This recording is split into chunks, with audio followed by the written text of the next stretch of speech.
சித்திரவதை செய்து கொடுமை செய்து கொண்டிருக்கிற சிங்களனுக்கு போர்க்கப்பல் பரிசு கொடுத்து, ராணுவ வீரர்களுக்கு தரம் மேம்பாட்டு பயிற்சி கொடுத்து, துப்பாக்கி தோட்டாக்கள் கொடுத்து, மத்தியில்லாத கடனாக பல ஆயிரம் கோடிகளை கொட்டி கொடுத்த இந்த கட்சிகளுக்கு நீங்கள் வாக்கு செலுத்தப் போகிறீர்களா? நம் இனத்தை கொண்டது காங்கிரஸ், கூட நின்னது திமுக, வேடிக்கை பார்த்துக் கொண்டு நின்னது இந்த அதிமுக பாரதிய ஜனதா. பூட்டி அணைக்கத்திற்காக ஒரு மாத காலம் பாராளுமன்றத்தை முடக்கி போட்ட பாரதிய ஜனதா, அதே காலகட்டத்தில் ஈழத்திலும் இனம் கொல்லப்பட்ட போது சகமனித சாவு, ஒரு இனம் சார்ந்த மக்கள் என்பவர்கள் ஒரு சகமனித சாவு, எல்லோரும் போல ரத்தம், சதை, பசி, உறக்கம், கனவு, கண்ணீர் கொண்ட சகமனிதர் சாகராகவே அதை தடுங்கள் என்று சொல்லாத பாரதிய ஜனதாவுக்கு மான தமிழ் மக்கள் வாக்கு செலுத்தப் போகிறீர்களா? போரை நடத்தும் போது கூட இருந்தவர் ஐயா கருணாநிதி, போராடி தடுக்க வேண்டிய உயரத்தில் இருந்தவர் அம்மையார் மொழிகிறார். யாருமே செய்யவில்லை, எல்லோரும் கைவிட்டார்கள். அவர்களுக்கு நீங்கள் மறுபடியும் வாக்கு செலுத்தி வலிமைப்படுத்திக் கொண்டே இருந்தால் நம் இனத்திற்கென்று பாதுகாப்பு யார்? நமக்கென்று நிற்க போற அரசியல் ஆற்றல் யார்? எதுவுமே. ஒரு காவிரி தண்ணீர் 450 டிஎம்சி தண்ணீர் வந்து கொண்டிருந்தது. காவிரியில் உள்ள தமிழ்நாட்டுக்கு உரிய நீர். அதை கொடுத்தது யார்? இந்திரா காந்தி அமர் காலத்திலே வழக்கை போட்டு அந்த வழக்கை திரும்ப பெறுங்கள் என்று அம்மையார் இந்திரா காந்தி சொன்னபோது எல்லாவற்றையும் தொடர்ந்து நிற்கிற பிள்ளைகள் நானும் என் மகளும், எங்களுக்கு எந்த ஆதரவும் இல்லை, நிற்கலாக நிற்கிறோம். படமாக நிற்கிற என் தலைவனும் எங்கள் ஐயா வீணப்படும் தான். ஆனால் 2 பேருமே இவர்களுக்கு பயங்கரவாதிகள், தீவிரவாதிகள், திருடர்கள், மாயாவி என்றெல்லாம் குற்றம் சாட்டி தமிழ் இனத்தில் எவன் பெயரை கேட்டால் கையில் எழுதுவதோ, எவன் பெயரை கேட்டால் இளைஞர்கள் ஆர்ப்பரிக்கிறார்களோ அவர்களை எல்லாம் பயங்கரவாதி, தீவிரவாதி பட்டம் கட்டி ஒழிக்க வேண்டும். அந்த வழியிலே உங்கள் முன்னால் இருக்கிற இந்த மகன் என்னையும் பிரிவினைவாதி, மொழி சாவலிஸ்ட், செப்பரேட்டிஸ்ட், ஆன்டி இந்தியன் என்னை ஏவி விட்டு இவர் தேச துரோகி போல காட்டி தமிழினத்திற்கு எவன் எழுச்சியாக எழுந்து வருகிறானோ அவன் குரவலை எல்லாம் பிடித்துக் கொள்வது. அப்படித்தான் எங்க தாத்தா கலியபெருமாளை, என் அண்ணன் தமிழரசனை எல்லாம் ஒழித்தார்கள். என்னை ஏன் ஒழிக்க முடியவில்லை? மக்களை அணிதிரட்டி அரசியல்படுத்தாமல் புரட்சியை முன்னெடுக்க முடியாது என்று சொன்னார். எங்கள் தாத்தா பொதுவுடைமை போராடி கலியபெருமாள் வழியில நான் மக்களை அணிதிரட்டி அரசியல்படுத்தி அரசியல் களத்திலே, ஜனநாயக களத்திலே மக்கள் ஜனநாயக அவர்களால் செய்ய முடிந்தது என்ன? என் சின்னத்தை எடுத்து வைத்துக் கொண்டு ஆட்டம் காட்டுவது, என் சின்னத்திற்கு பக்கத்திலேயே பழைய விவசாய சின்னத்தை வைப்பது, இதை தவிர வேற என் மயிரக்குடலி முடிந்த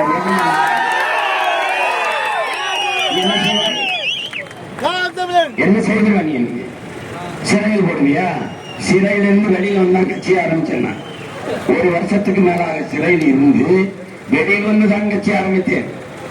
வெளியில் வரும்போது சொன்னேன், 7 தமிழர் விடுதலையை சாத்தியப்படுத்தவில்லை என்றால் இனத்தின் விடுதலை எப்படி சாத்தியப்படுத்துவது என்று 7 தமிழர் விடுதலையை சாத்தியப்படுத்திய சத்தியத்தின் மகன்.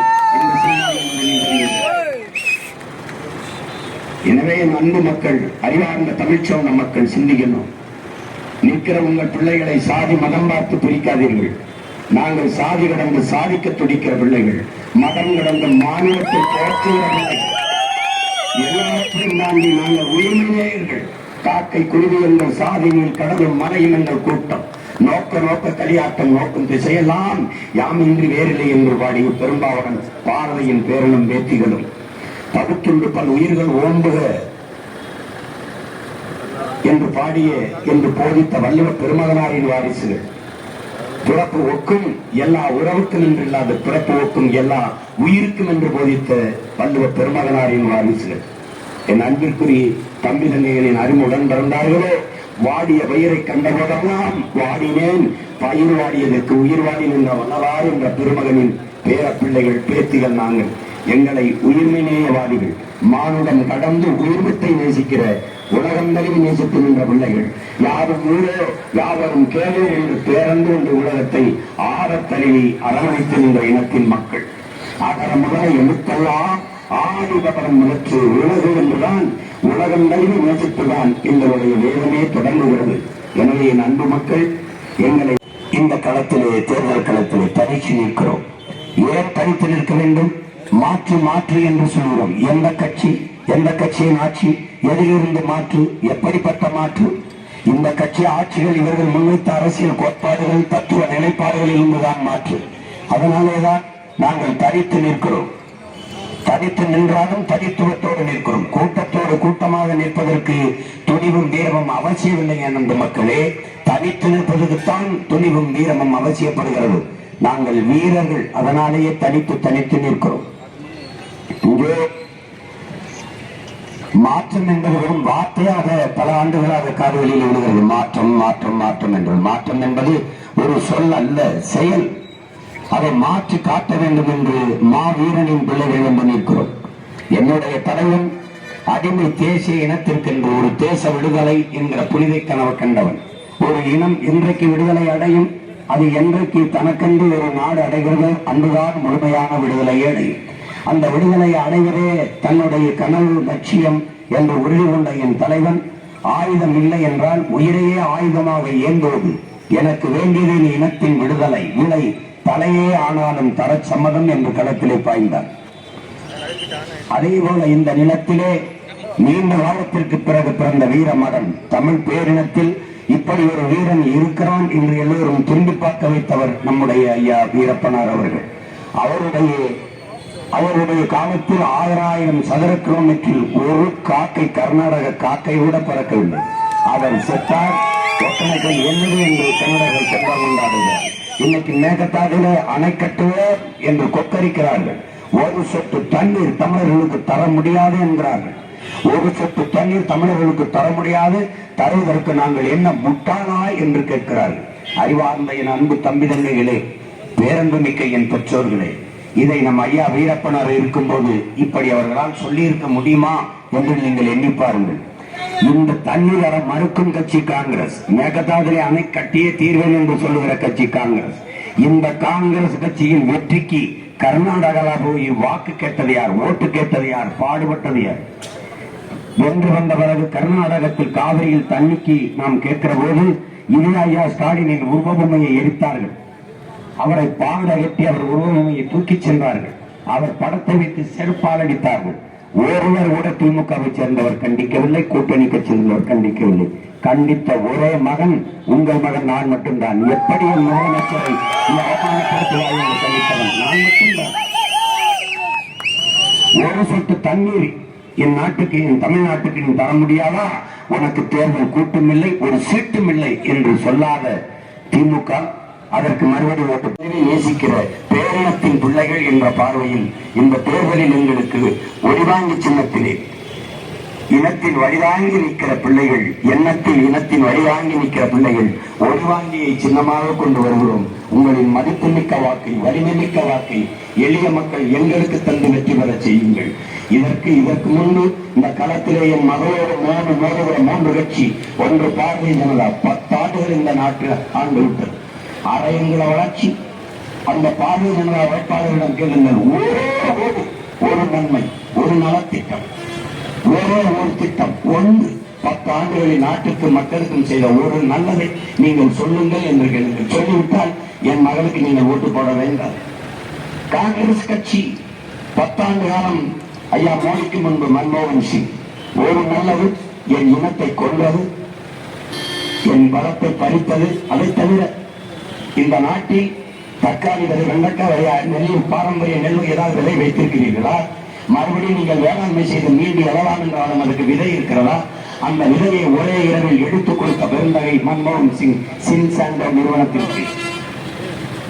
இதையெல்லாம் தெரிந்து கொள்ளாத என் மக்கள் அப்படியே கடந்து போவது எவ்வளவு பெரிய ஏமாளித்தனம்! அறிவார்ந்த தமிழ் சமூக மக்களே, கச்சத்தீவை எடுத்துக் கொடுத்து நம்முடைய மீனவ மக்களினுடைய வாழ்வாதாரத்தை பறித்த கட்சி காங்கிரஸ். நம் இனத்தை கொண்டு கொடுத்த சிங்களனுக்கு கை கொடுத்து கணக்கில்லாத பணத்தை கடனாக கொடுத்து கொள்ள தோன்றிய கட்சி காங்கிரஸ். மறுக்க முடியுமா நீங்கள்? சொந்த மாநில மக்களை, பல்லாயிரக்கணக்கான மக்களை மத வெறியால் வேட்டையாடி கொலை செய்தவர் இன்றைக்கு பிரதமராக இருந்து மறுபடியும் வேட்பாளராக இருக்கிறார். பல்லாயிரக்கணக்கான இஸ்லாமிய சொந்தங்களை கொண்டு குவித்தவர். இன்னைக்கு மணிப்பூரில் நடந்த கலவரத்திற்கு ஒரு வார்த்தை அதை பற்றி பேசியது உண்டா நீங்கள்? இந்த பாரதிய ஜனதா கட்சி மணிப்பூர் கலவரத்துக்கு காரணம் என்ன? தாக்கி அழிக்கப்பட்ட மக்கள், பழங்குடி மக்கள் அவ்வளவு கிறிஸ்தவத்தை தருகின்றார்கள். மேற்கத்து மக்கள் எல்லோரும் கீழே மலை முகடுகளில் வாழ்ந்தவெல்லாம் கிறிஸ்தவ மக்களாக இருந்தார்கள், பழங்குடி ஷெட்யூல் ட்ரைப்ஸா இருந்தார்கள், கீழே இருந்தவர்கள் எல்லாம் உயர் சாதி இந்துக்களாக இருந்தார்கள். அதனால இந்த வாக்கு பிஜேபி வாக்கு, அவர்களுக்கு வாக்கு இல்லை. இடஒதுக்கீடு எப்படி வந்தது?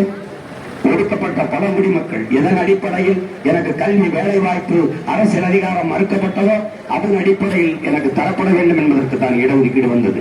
அந்த பழங்குடி மக்களுக்கு இருந்த இடஒதுக்கீடு உயர் சாதி இந்துக்களுக்கும் கொடுக்கப்பட வேண்டும் என்ற நிலைவரும் போது அவர்கள் கொந்தளித்தார்கள், பிரச்சனை செய்தார்கள். என் அன்பு தங்கை சைவம் அருமிலா, ஐரம் ஷர்மிளா 16 ஆண்டுகள் உண்ணாமல் வந்திருந்தார். ஏன்? இந்திய ராணுவம் மணிப்பூர் பெண்களை வன்புணர்வு செய்து கற்பழித்து கொலை செய்தது. நீங்கள் பார்த்திருப்பீர்கள். இதே மன்மோகன் சிங் ஆட்சியில என் அருமை தம்பி தங்கைகளே 12 பெண்கள் ஆடையின்றி நிர்வாணமாக நின்று இந்திய ராணுவமே எங்களை கற்பழி என்று பதாகையை ஏந்தி நின்றதை நீங்கள் பார்ப்பீர்கள். இன்றும் வரையில் இருக்கு. அன்றைக்கு ராணுவம் கற்பிடித்தது, இன்றைக்கு RSS பிஜேபி கட்சிக்காரர்களே மக்களே வன்புணர்வு செய்தார்கள். 2 பெண்களை வீதியிலே நிர்வாணமாக கூட்டி சென்று அவர்கள் கட்டாயமாக கற்பழித்து தீ வச்சு கொளுத்தி எரித்து சாம்பலாக்கி இவர்கள் ஆட்சியில் தான், இந்த பாரதிய ஜனதா ஆட்சியில் தான் திடீரென்று ராகுல் காந்திக்கு கருணை வந்து அந்த மக்களை பார்வையிட போகிறார். இவர்கள் ஆட்சியில் அங்கே பல லட்சக்கணக்கான மக்கள், பல்லாயிரக்கணக்கான அக்கா தங்கச்சி அம்மனப்படுத்தப்பட்டு கட்டாய வன்புணர்வு செய்யப்பட்டு கொலை செய்யப்பட்டு இவர்களுடைய ஆட்சியில் இவர்கள் செய்த கொடுமைதான் என் இனத்திற்கு. எல்லாவற்றையும் மறந்து கடந்து போகின்றார். நான் மான தமிழச்சி மாறலை பால் குடித்தவன், நல்ல தமிழ் தாய்க்கும் தமிழ் தகப்பனுக்கும் பிறந்தவன். இதையெல்லாம் மறந்து முடியாது. இதற்கெல்லாம் வலுவையே வருகிற வீரத்தமிழ் மானத்தமிழ் பிள்ளைகளிடத்து இந்த கட்சியின் ஆட்சியாளர்கள் பதில் சொல்லிவிட்டு தான் கடந்து போக வேண்டும். அப்படிதான் விட்டு போக முடியாது. எங்க ஐயா வீரப்பனை நேருக்கு நேர்ந்து சண்டை செஞ்சு உங்களால கொல்ல முடிஞ்சாரா? மோக ரசத்தை வச்சு கொண்டுட்டு மோக ரசத்தை வச்சு கொண்டு உங்களுக்கு தெரியுமா அந்த கொடுமையெல்லாம்? அவருக்கு பார்வை போயிடுச்சு, பார்வைக்கு வைத்தியம் பார்க்கலாம் போது அது ஒரு பெரிய செத்து போனவரை 2 நாள் கழிச்சு எடுத்துக்கிட்டு வந்து வண்டியில வச்சு மீசையை வெட்டிட்டு சுட்டு ஆற்றுக்கு தப்பிச்சு விட்ட அயோக்கிய பயல்கள் இவங்க வீரன் வச்சுக்குவாங்க. அவன் வீரனடா, வீரனுக்கு அப்பன். அவன் மகன்கள் உலக ராணுவமை எதிர்த்து நின்ற போதும் எதிர்த்து நின்று சண்டை போட்ட மகன் நான். எத்தனை கட்சி எத்தனை கூட்டணி வச்சு வந்தாலும் தனி ஒரு மகனாக எதிர்த்து நின்று சண்டை செய்யற மக்கள் நாங்கள். அவர்கள் எல்லாரும் என்னை குறிவிக்கிறார்கள். 100 பேர் சேர்ந்து என்னை குறிவிக்கிறார்கள். நான் ஒரு ஆள் 100 பேரை குறிவிக்கிறேன். யார் வேணும்? மாணவன் வீரமும் ஆரமும் உயிரிழந்து வாழ்ந்த இனத்தின் கூட்டமே இது. வரலாறு தந்திருக்கிற வாய்ப்பு, வரலாறு தந்திருக்கிற வாய்ப்பு.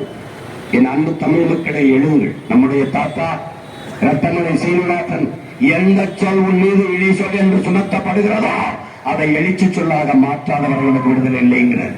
இந்த கூட்டத்தில் எவனடா பறையன் என்று கேட்டால் நான் தான் என்னப்போ என்று கேள்வி. நீ தமிழன், நீ இழிமகன், உன் மொழி நீச மொழி, தமிழ் அறிவல்ல, தமிழ் படித்தால் சோத்தை என்று எவன் சொன்னாலும் என்னையா நான் ஆகச் சிறந்தவன். உலகத்தில் எல்லோரும் அவனவன் மொழியில் பேசுகிறீர்கள், நான் அந்த மொழியின் தாய்மொழியில் பேசிக் கொண்டிருக்கிறேன். உலகத்தின் முதல் மாந்தன் நான். முதல் மொழி என் தாய்மொழி தமிழின் பெருமிதம் நம் ஒவ்வொருத்தரும் இருக்கு. நிமிருங்கள் என் அன்பு தம்பி தங்கைகளே. உளவியல் நூலில் ஒன்று நீங்கள் நிமிருங்கள். நம்மால் முடியாது. இது சாத்தியமா? பணம் இல்லாமல் எப்படி அரசியல் செய்வது? இந்த எண்ணத்தை கைவிடுங்கள். மக்களுக்கு தூய உள்ளத்தோடு சேவை செய்ய வேண்டும் என்கிற மனம் இருக்க அரசியல் செய்ய முடியும். அதனால்தான் என் மகளை இந்த தொகுதியில் நிறுத்தியிருக்கிறேன்.